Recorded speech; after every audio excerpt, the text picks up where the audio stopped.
What's going on, Jets fans? Welcome back to another video here on Peg City Hockey. I know it's been a while since we've talked Jets hockey, a couple of shorts here and there. I apologize for the lack of content this October. It's been a very busy month for me, and I've also just kind of been consumed with playoff baseball. I'm a big Mariners fan. I like the Jays as well, so that series was pretty damn intense for me and pretty heartbreaking at the same time, as well as, exhilarating. So it's been a crazy month for me as a sports fan, with football, hockey starting up, baseball there. So I just kind of haven't had the time to really sit down and really talk Jets hockey. So for this one, I'm going to throw in tons of highlights for all of the games so far this season, and we're going to jump into what this new 2025-2026 Winnipeg Jets team looks like so far to start this year, and what, we can kind of, expect to see and build off of what we've already seen so far to start this year. And it's been a pretty damn fun season. That first home opener was awesome. Obviously, didn't go the way we wanted to go with the loss to Dallas, but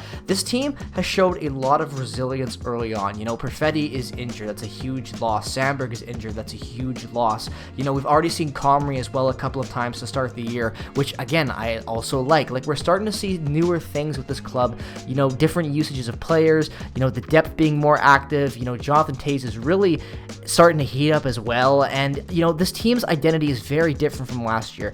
The speed of Nikolai Ehlers, the zone entries of Nikolai Ehlers' game has really kind of shifted the way that this top six contributes. And it's funny because Ehlers has never been this giant guy to the club, right? When you I know he's been important, but he's never been the face of the franchise guy. So it's funny to see just how much they've tweaked the offense with him leaving, and I think it's working for the best. A lot of people were really questioning the moves the Jets made this offseason as if whether it was enough, and if you needed another trade or you needed another signing or just something else to really elevate this club. And I think that, they had to earn the trust of the fan base back a little bit with this club, because it's not like the Jets are a bad team, but it's a different identity. This is a different look for this Jets team, and a prime example of that would be Logan Stanley getting a lot more opportunity over a guy like Samuelsson. The start of the year, wasn't happy with Stanley getting that jump. I thought he didn't earn it in camp, but to start this year, he's really stepped up and changed his game.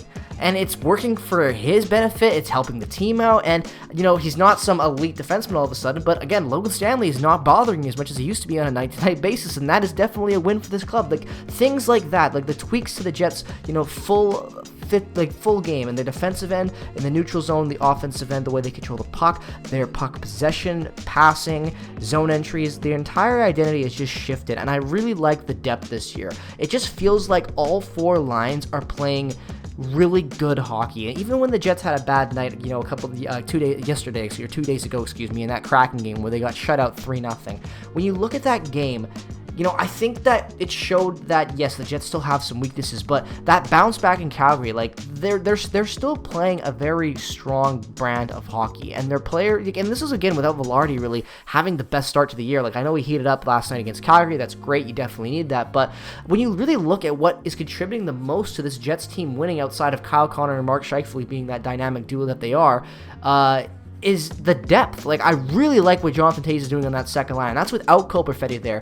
I really like what Nino Niederreiter has done to start this year as well. Alex Iafallo as well has jumped up into play and looked good. Chibrikov and Lambert both have been rotated in and have both looked pretty good at times. Sometimes they look a little lost and still trying to figure out their exact role because of injuries and constant line mates shuffling. But I think that everyone right now that's being used for the Jets is showing their strengths, and they're buying into this team game. And it's something that I feel like the Jets in times last year, didn't necessarily have. A lot more guys care. Look at the fourth line. I'll give you an example, right? Last year's fourth line was definitely weak. Did they do their job defensively? Yes, but offensively they were a black hole pretty much. Especially after the trade deadline, Brandon Tanev didn't do anything offensively. I think he put up 2 points in whatever it was, 18 games. It might have been 3, but again, a very abysmal numbers from that fourth line. But Morgan Barron looked really promising after the trade deadline with that shift to center, and he was the only offensive spark that pretty much whole year on that fourth line, especially after the trade deadline. And this year,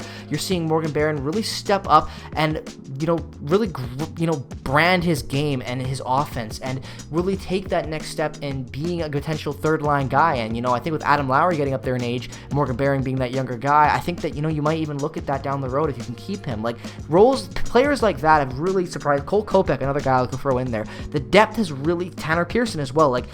I really like the identity of this Jets club right now to start this year with the depth players because, you know, the top line has had some struggles. Like I said, Velarde hasn't been good. I think that if Velarde had been burying some chances, the top line would be a lot higher in points, a lot more production. But again, like, that will happen. That will come. It's the start of the year. You know, guys sometimes heat up, are slow to start. You know, they're hot to start. It just depends. That's hockey for you. So I think that when you look at what this club has been able to achieve so far, you look at their, you know, top point guys on the team so far, you know, obviously Kyle Connor being up there. Mark Scheifele has had an incredible start of the year, you know, becoming the all-time leader and passing Blake Wheeler for the all-time leader in franchise points for 2.0, a hell of an achievement, and he's chasing Dale Hawerchuk now as well.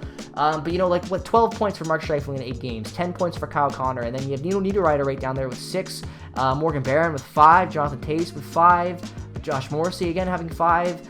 You know, I really like the depth that we're starting to see. And when you look at the goal scorers as well, you know, like,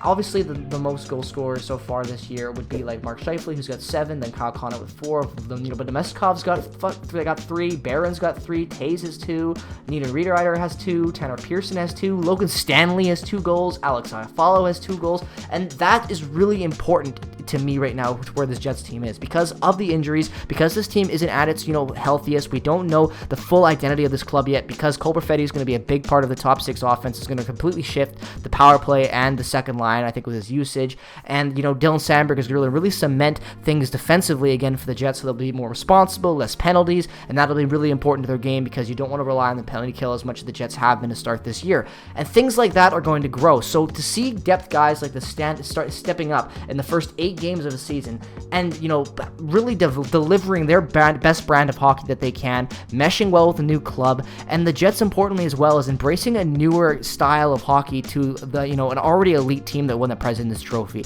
You know, for the Jets to get over the next hump in the playoffs, they need to tweak their game. They don't have to change their identity. They need to tweak the little things from the regular season that they can carry over into the postseason. And so far, they're heavier on the puck. They're heavier on the forecheck. They're really good down the middle. I think that, you know, down the middle, the Jets are showing they're very strong.